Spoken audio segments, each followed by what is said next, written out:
Welcome back. We are down the stretch, and we have to say goodbye to a Flyers legend tonight, Jason. Yeah, Ed Van Impe passing away. Remember, one of the original captains, one of the original members of the Broad Street Bullies, and we mourn his passing here. The Flyers sending out a statement this morning, and a lot of people immediately tweeting his impact and their memories of him. And yeah. Apparently, there was a hit on the Russians during that famous scrimmage. They left the ice. They wanted to go home. Yeah, Jeff, tell us.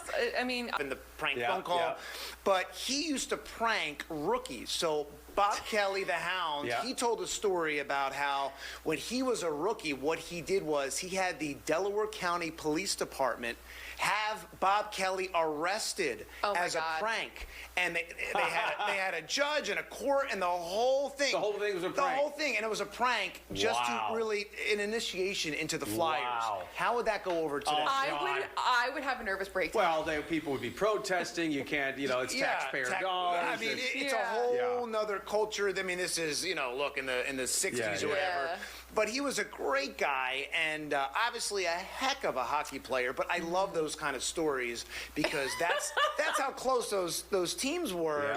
And obviously, different time that would not play so well now. I know. And every time we talk about the Broad Street Bullies, I'm reminded about how that team and those players define what we want to see in a Philadelphian athlete. Not just hockey. Lunchbox. All of them. Yeah, just the grinding, just down to earth, do anything to win kind of guy. And he epitomized that. But it's a different game now, right? It's a more finesse game. They took all of that. All the goons out. Yeah. The I miss goon hockey a little bit. The goons are all gone. Goons well, anymore. you can have just one enforcer, one guy who fights for your star. You should read a book called Boy on Ice. It's about Derek Beauregard. Not interested. Yeah.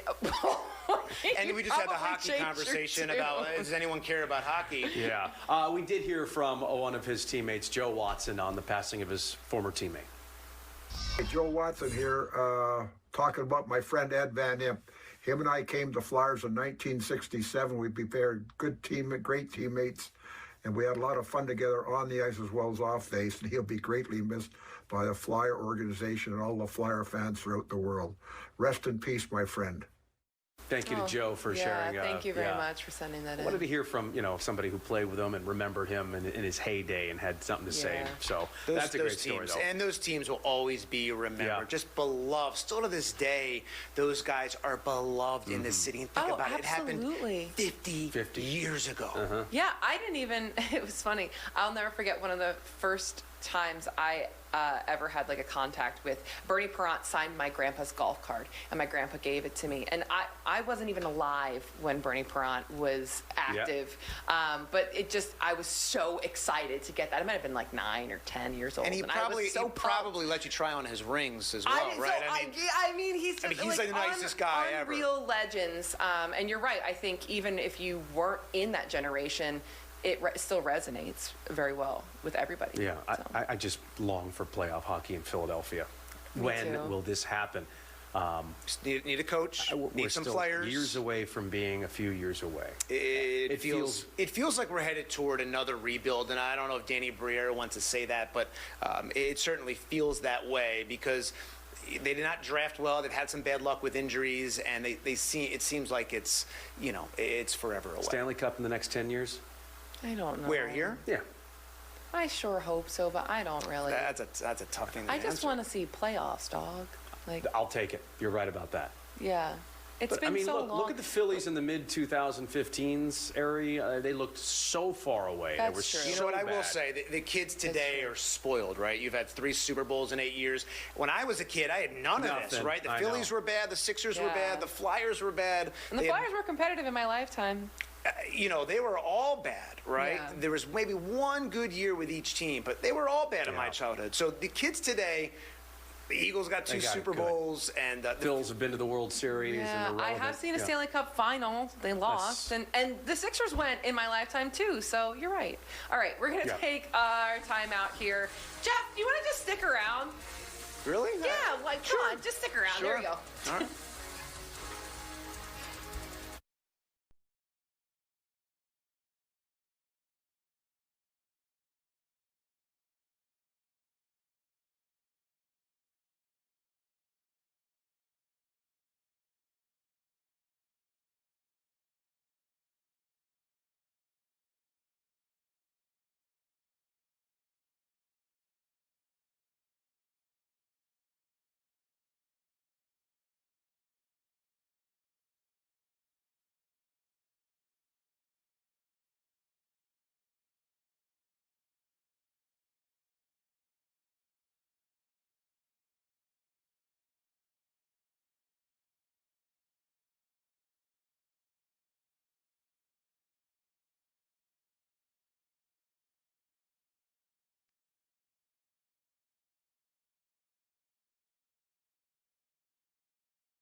Welcome back. And guess what, guys?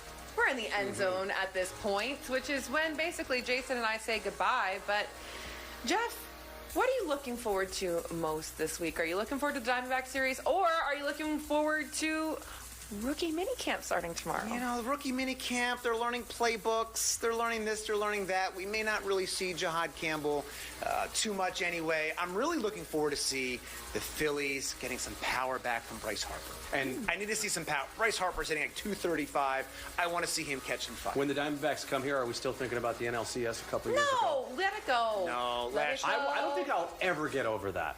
Really? You gotta let it go. It was such a... Yeah, but you know what? The Mets situation made you realize that maybe the facts. problem is bigger than just... 100%. I'm excited for minicamp because I like to see their bright, smiling little faces as they step in and do something real with their team for the first time. I'm excited for the NBA and NHL playoffs. No, you're not. All right. you're not. We will see you tomorrow, guys.